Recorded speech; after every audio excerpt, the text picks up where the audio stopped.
నమస్తే అండి, నేను మీ స్వాతి. వంట చేసి చూద్దాం ఛానల్కి స్వాగతం. ఇంట్లోనే సింపుల్గా మష్రూమ్ మసాలా కర్రీ ఎలా తయారు చేసుకోవాలో చూద్దాము. దీన్ని మనం చపాతీలోకి, రోటీ, నాన్, రైస్లోకి దేంట్లోకి తీసుకున్న సూపర్గా ఉంటుంది. ఇప్పుడు దీన్ని ఇంట్లోనే ఈజీగా ఎలా చేసుకోవాలో చూద్దాము. ముందుగా స్టవ్ మీద ప్యాన్ పెట్టేసి కొంచెం ఆయిల్ ఎక్కువ వేసుకోవాలి. సన్నగా కట్ చేసుకున్న ఉల్లిపాయలను వేసుకొని ఇవి ఫ్రై అయ్యే వరకు పక్కన పెట్టేసుకుందాము. ఒక మిక్సీ జార్లోకి ఒక 8 to 10 వరకు టమాటా కట్ చేసుకొని, గరం మసాలా 1 టేబుల్ స్పూన్, జీలకర్ర పొడి 1 టేబుల్ స్పూన్, ధనియాల పొడి 1 టేబుల్ స్పూన్, కారం, ఉప్పు 1 టేబుల్ స్పూన్, అల్లం వెల్లుల్లి పేస్ట్ 1 టేబుల్ స్పూన్ వేసుకొని ఎంత వీలైతే అంత మెత్తగా మిక్సీ పట్టుకోవాలి. ఇప్పుడు ఇవి కొంచెం గోల్డెన్ బ్రౌన్ కలర్లోకి వచ్చిన తర్వాత 1/2 టీ స్పూన్ జీలకర్ర, ఆవాలు, పసుపు వేసుకోవాలి.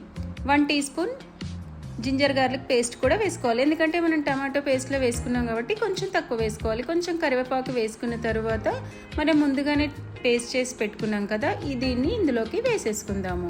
ఇలా వేసుకున్న తర్వాత 1 స్పూన్ పెరుగు వేసుకోవాలి. ఇలా వేసుకొని మొత్తం మిక్స్ చేసుకున్న తర్వాత కొంచెం సేపు ఉడకనివ్వాలి. ఇది ఉడికే వరకు మనం మష్రూమ్స్ని కట్ చేసుకొని వాటర్లో వేసి మంచిగా వాష్ చేసుకుందాము. మీకు ఏ సైజులో కావాలనుకుంటే ఆ సైజులో కట్ చేసుకోవచ్చు. ఇలా వాష్ చేసుకున్న తర్వాత ఇందులో వేసుకొని మంచిగా కలుపుకున్న తర్వాత మూత పెట్టేసి ఒక 6 to 8 minutes వరకు అలానే ఉండనివ్వాలి, మీడియం ఫ్లేమ్లో పెట్టి.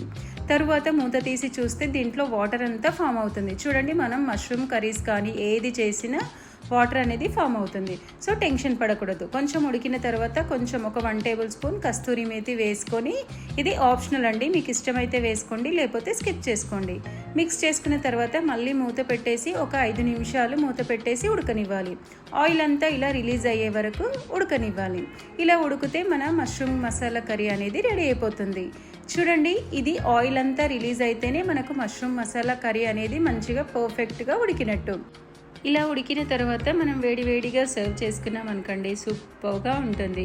ఇలా ట్రై చేయండి, చాలా బాగుంటుంది. ఇలా ట్రై చేసి చూసి మీ కామెంట్స్ని మాతో షేర్ చేసుకోవడం మర్చిపోవద్దు.